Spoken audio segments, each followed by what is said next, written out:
Hey there, this is Sandy. I'm back at the Babylock Solaris, and I'm working today on some split embroidery patterns. On the machine, there's a couple of them, well, a handful. Number 7 is where you find them. And I decided to do this one with the bird, but there's, let's see, 1, 2, 5 of them. And this one, all of them look like they require 3 rehoopings. It kind of works like edge to edge, but not completely the same. So I was working on this, and you can see that's 2 of the hoopings have already been stitched out. I'm ready to do the third one.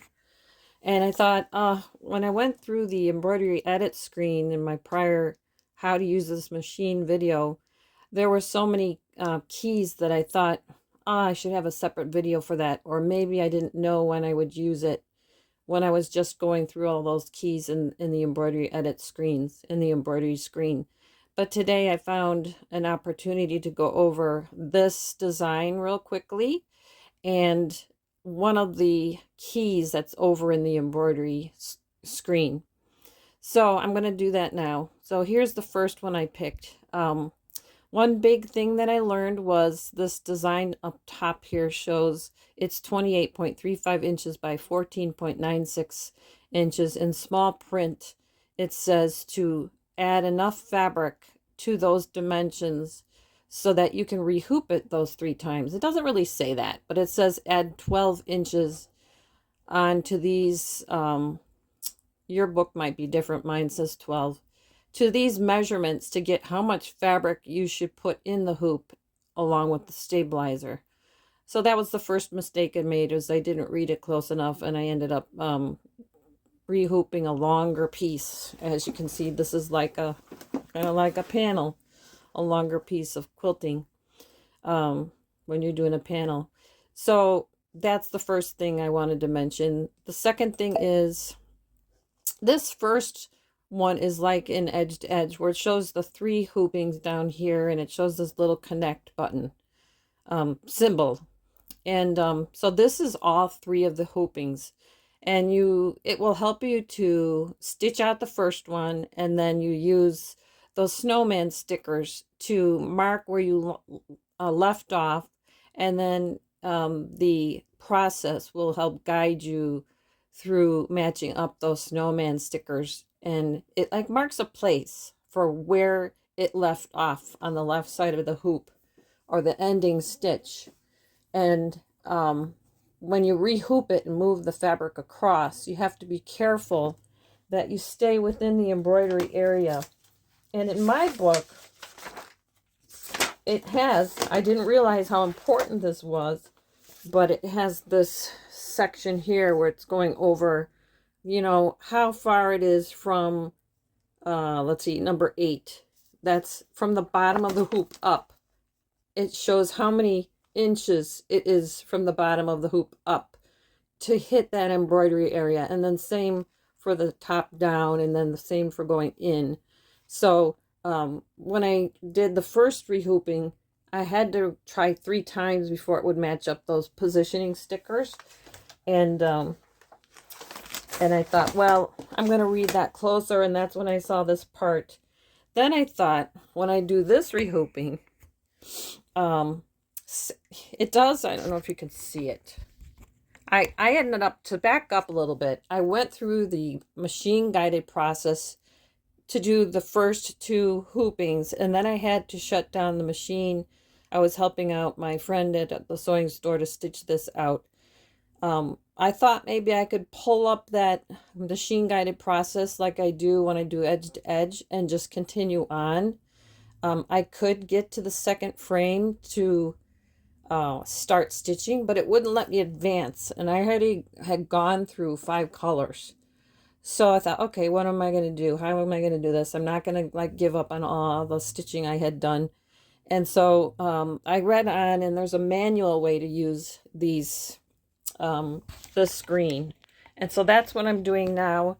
And so I went into yesterday, I went into this screen, and I picked 2, and then I lined it up as best as I could to the previous stitching, And now I stitched that out. As you can see, the second part is all stitched out.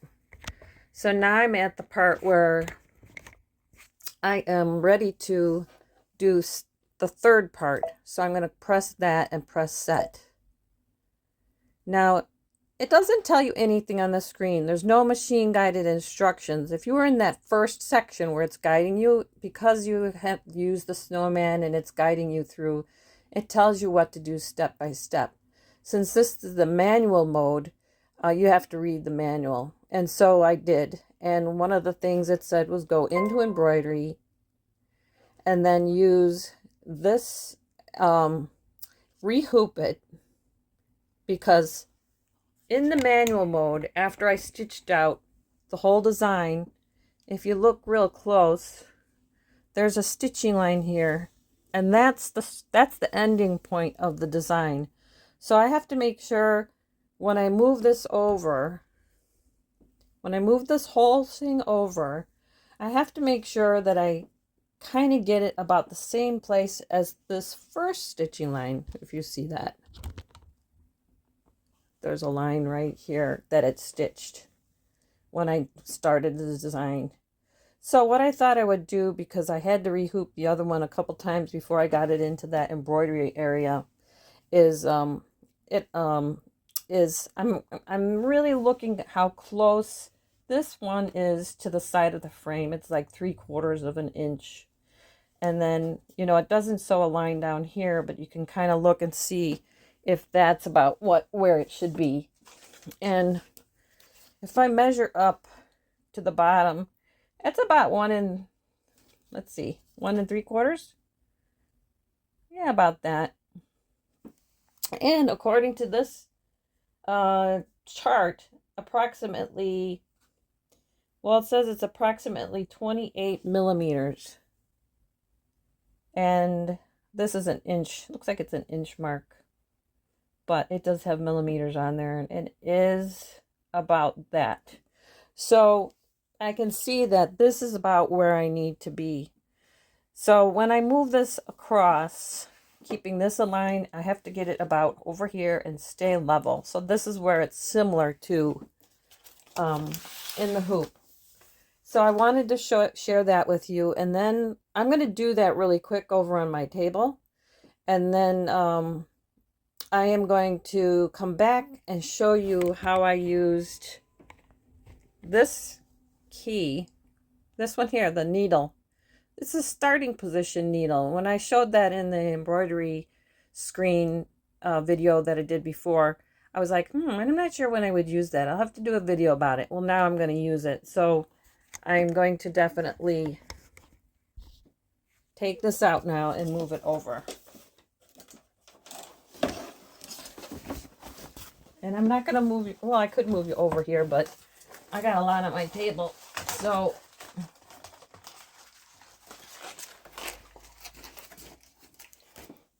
I'm going to try and just get this moved over as easily as I can. Here, I'll just give you a high level view. And the light's off, so I'm not sure how much you can see. So, all right, so I'm going to try and move this across. This is where it's like in the hoop, or edge to edge. And instead of, you're supposed to actually, well, no, that's the other one. I was thinking of the other one, how it was telling us to line things up.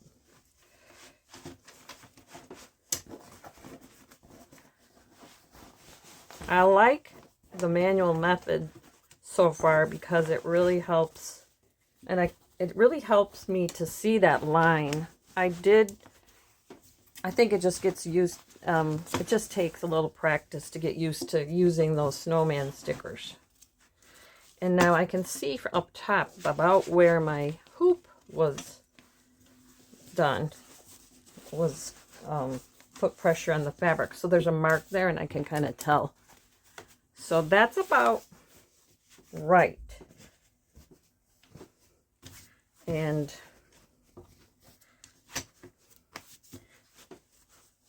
see if I can open this up. There we go. That's better. This is the hardest part to me. So, and if it's a little bit angled, there's a way I can fix that because I have the rotate keys. So I'm going to now pull the edges taut. It took me 3 times yesterday to get the machine to recognize the snowman stickers. But I think this is going to go a little bit better. It's a little bit wrinkled. And I have some tear away there. I think I'm going to tear this away. And put some new stuff down. There.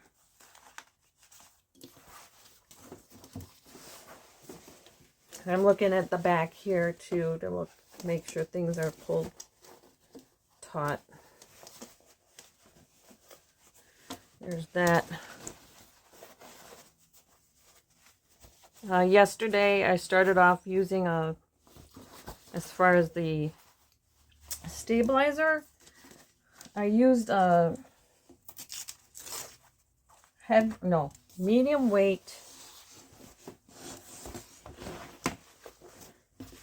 cutaway, thinking that because there's so many stitches, like this one alone has 90,000 stitches.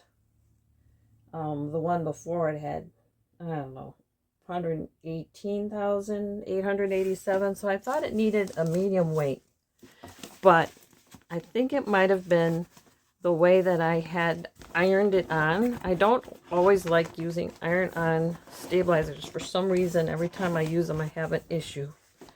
So, okay, I'm going to move you back over to the machine and see if I can get this loaded. And I'm going to have to put some, what I ended up using, because I did not like the way the medium weight stabilizer was looking on the fabric. I went ahead and I cut behind everywhere where it's stitched because I did not like the way that looked. And it relaxed and it looks better now. And I'm just using, it's a medium weight tearaway. So I just have to cut a piece of that really quick and lay it. I'm just floating it free behind the hoop. So you'll get to see me do that, and then I can finally show you the button. I won't be showing you the stitch out because this last section of stitching that you see on the left side over here, if you can see, let me see, all of this, the first round of stitching took about 4 hours, and this second round of stitching took another 4, and then I think another hour to cut out all of that stabilizer. And now this one will take, I'm guessing, it says 148 minutes, so that's what, 2.5 hours. And so when you add in the 29 thread color changes, it adds up. So I'm guessing this one will be 4 hours. And it says it's doing another line of stitching here. So I guess I was surprised at that. Now, this is, okay, so this is, I've got it rehooped. Hopefully I've done it right. Hopefully it's not too high. It might tell me that it's too high. We'll see. But I have to use this button now, or this key. In order to line this one up, I have to press this key here. And that's the bottom. So it's lining up with the bottom, but we want to go to the top. Uh-oh, did I lose my stick? I think I just lost my piece of... Holy cow. Is it still there? Okay, it's still there. I thought I lost my piece of stabilizer. Make sure. Okay, it just folded under, that's all. You just got to be careful when you got your stabilizer that you don't lose it like I did. So now I used that starting point key, but I'll go back again, this key. And then at the top, there is this key, but it took me to the bottom left corner, and I want to be at the top. So that's why I pressed this, the top left corner. So now I'm over here. And this is how you can use it. Like, I can put this little W plus and it will mark. This is where it's going to start. Oh my gosh, it's pretty darn close. But I might have to move it. So I'll press OK. And then I open up the layout menu. And I can kind of see if I need to move it. I can use those keys. If I need to rotate it, I can use the rotate key. So here's my cross. I'm going to move it over because the stitching came out, but I can tell if I follow up. Okay, and now I can go, it also says to go down to the bottom left corner. So what I will do is I'm going to use this one again, and I'll go to the middle. See how there's a cross there? And it's just inside. So if I go to the bottom left corner and it's even more, now it's, okay, so now it's inside. So it's just inside. Just inside. Let's see how the top is. So I think I'm going to move the whole thing over. So I'll close that screen out, go to the layout. So I was in this screen and I was using these keys to move it from top to middle to bottom to see that it's over. I need to move it to the left more. So I'll close this out and I'll go into move, and then I'm going to go over and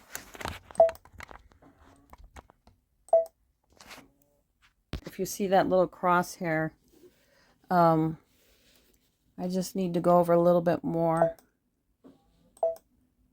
Okay, so now I'll press OK, and I'm going to use this one to see how close I am now down the line. So I press the middle, and I'm actually very close to being on that line, a little bit over. So I'm going to move it to the right a little bit because I went a little too far there. Now I'll press and I'll go back to that and I'll check the bottom. So we're pretty close. Now I noticed I'm a little bit here to the inside still, so I might have to go up a little bit and close this out and use the rotate. I want to push that corner in, so I'm going to try this one.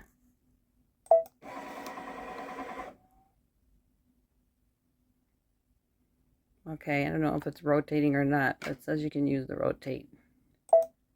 I can see it's moving on the screen. I'm going to go back and I'll close this out and I'll go use that and see where we are. Okay, now I'm not going to take yet that screen anymore. I'm just going to concentrate here because I don't want to, okay, I don't want to mess up. All right, so there's that. Going to the bottom. I'm still pretty low down here. See how I'm below that stitching? So at least I've got that left and I can move it up. Hopefully I can move it up that far. I'm looking at the picture of the screen as I move it up to that, trying to get it up to that mark.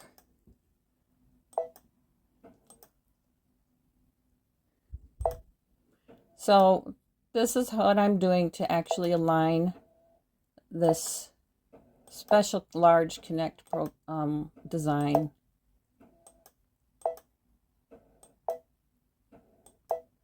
Okay, now if I want to be perfect, it actually looks like it's a little bit out from the corner. So I'm wondering if I rotate it one more time and then go back. I don't know why it's moving to the center, because I was rotating it. I'll do it one last time. Because whatever decision you make here is where it's going to start stitching. So I think that's right. The stitching started to pull out because I was a dummy and I pulled out that stabilizer. But I think that things are okay because it's straight all the way down.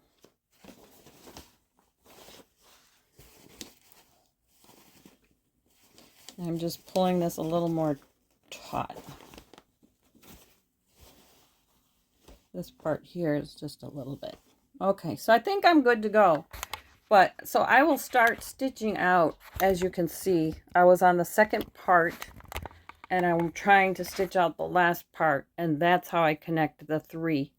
When I was using this part of the machine, I did find a way that I could go back to those machine-guided instructions to see if I could continue, and I did find a way to do that. I did find, like, if I had needed to start over at the beginning of the second hooping, I would have been okay. But what had happened was I did the first hooping at the my local sewing store. I was helping out there. Then I did 5 threads of the next hooping, and it was doing beautifully. But then we had to go because it was getting too late. So then I brought it home. That was on the Radiance. I brought it home on my Solaris and was able to use the manual part of the machine. Now, if I were to continue there, it probably would have worked out because I think it has a resume feature. I think this one does too, but I haven't used it. I've never trusted it because this is a big thing to stitch out. It's taken many hours. I think by the time I'm done, it'll be 10, 15 hours. Because each one is such a large stitch out and many thread changes.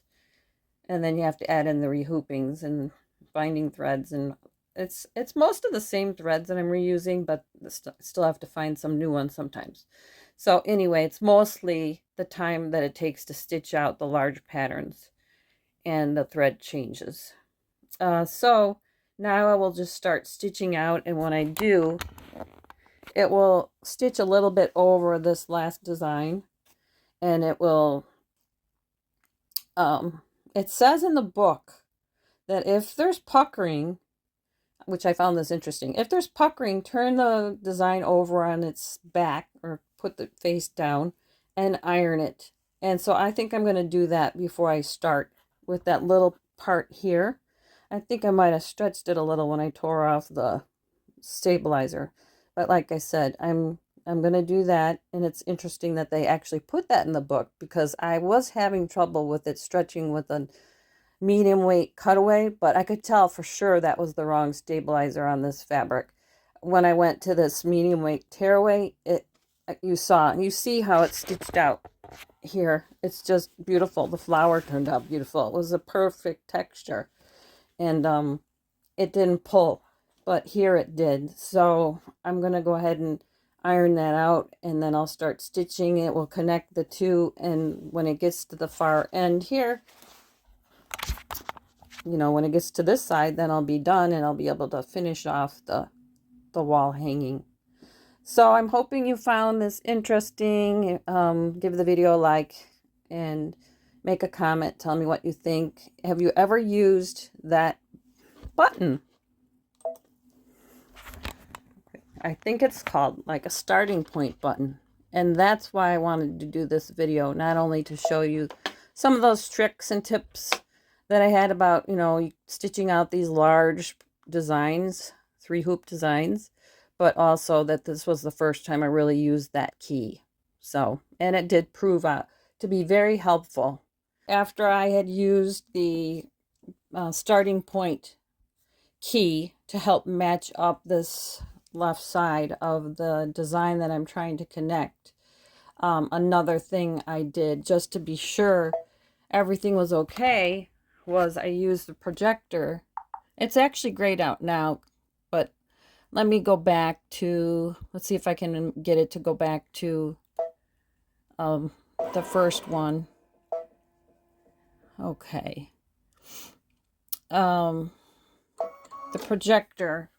because I wanted to make sure I was matching up those lines okay, because it was the first time I did this, use this method. So I'm using the projector, and I use the little square on my machine, and I was checking, you know, all along the edge here to make sure that I liked how it was lined up. And that helped a lot. I actually moved it a little bit more since I used the projector to get things to just line up right. I was looking at the grass here, and here the blue part of the feathers coming down. Is that going to match up good? And then this part, the tree. So remember how I had moved it up to match up with the line of stitching? It's really important to leave those lines of stitching in there because I had moved it too high, and I was glad I used the projector to actually make sure that everything was lined up, because this is a long stitch out. It's a big commitment, so you want to make sure things stitch out good. So the projector is, I think I showed you, but it's right here. This little funnel looking thing is the projector, and when you press that, this projector shines down on the fabric like I was showing you, and then this box will come up here, and that's how I'm moving my hoop around, by moving this box. You can use your finger, you can use your mouse, and that's what I did. And now that I like that, I actually saved it in the memory because we've got rain coming, so I wanted to make sure everything looked, you know, was good. But that's the last thing I wanted to share, and hopefully you've watched through to the end to get this part, because it's a really important part of this video. So thanks for watching again.